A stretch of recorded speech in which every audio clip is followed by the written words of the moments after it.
बाबा कहते हो यही बच्चे मेरे ताज तुम्ही, नैन के नूर लाडलो मेरी आवाज तुम्ही, मेरी दुनिया में तेरे दम से उजाला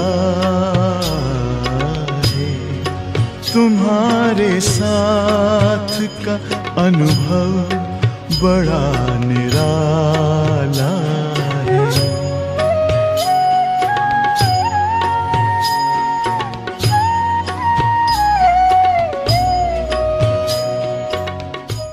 एक सर्व शक्तियां और दूसरा सर्व संबंध का अनुभव, और तीसरा बाबा ने कहा कि सर्व गुण संपन्न प्रैक्टिकल लाइफ में अभी होना है।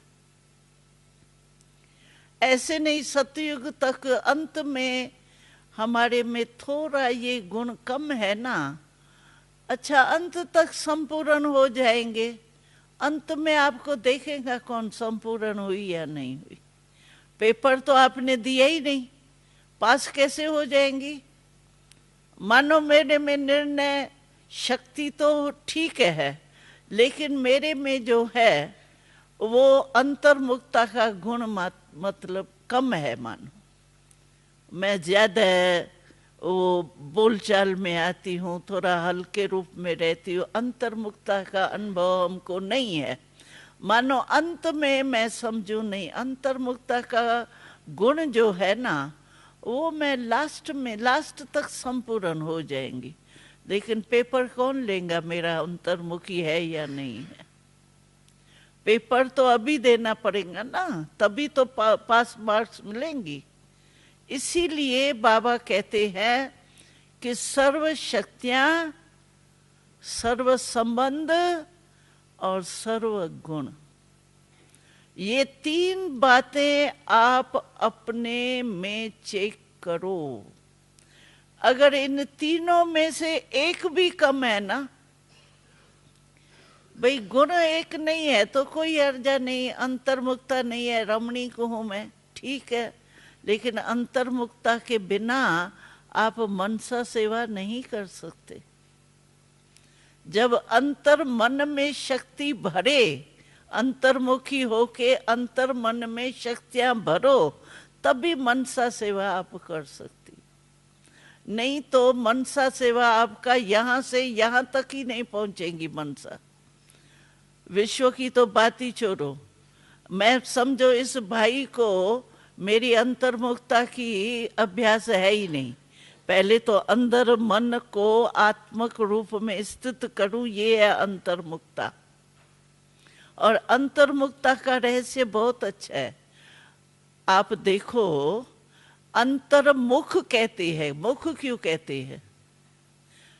अंतर मन भी कहते हैं, अंतर्मुख भी कहते हैं, हर्षत मुख कहते हैं।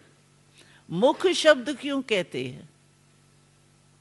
कारण अंतर बाह नहीं कहते हैं, अंतर माथा नहीं कहते हैं, अंतर्मुख क्यों कहते हैं? मुख फेस को कहा जाता है। और मुख शब्द क्यों कहा जाता है? अंतर्मुख की महिमा क्यों है? आप देखो इस फेस में जो भी हमारी 5 शक्तियां विशेष है ना, वो इसमें है।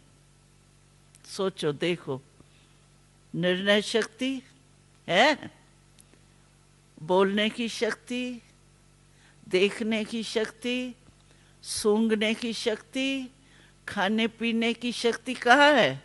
बा में है। किस में है सर्व शक्तियां? फेस में है ना। तो इसको फेस को कहते हैं मुख। तो अंतर्मुख अर्थात जो भी मेरी शक्तियां है ना, वो सर्व शक्तियां आत्मक रूप में स्थित हो, इसको कहा जाता है अंतर्मुखी। सभी शक्तियां, और विशेष आपके फेस की 5 ही शक्तियां अगर आपने जीत लिया, समझो आप विजयी है। क्योंकि मुख्य तो यही है ना शक्तियां। अगर आसक्ति होती है तो मुख से होती है ना, खाने पीने की मुख से होगी ना। सुनने की आदत होती है, सुनती रहूं, गीत सुनती रहूं, किसकी बातें सुनती रहूं, कान भी इधर है। सोचती रहूं फालतू, सोच भी यही है। देखती रहूं तो आंखें भी यही है, धोखा तो यही देती है ना। इसीलिए बाबा कहते हैं, हमारा स्लोगन है अंतर्मुखी सदा सुखी। ये स्लोगन है हमारा। जो अंतर्मुखी होगा यानी 5 ही विशेष शक्तियां आत्मक रूप में स्थित होंगी। अंदर हमारा क्या है, आत्मा ही तो है ना। तो अंतर्मुखी माना 5 ही शक्तियां हमारी आत्मक रूप में स्थित होंगी। इसको कहा जाता है अंतर्मुखी सदा सुखी। सबकी प्यारी दादी गुलजार।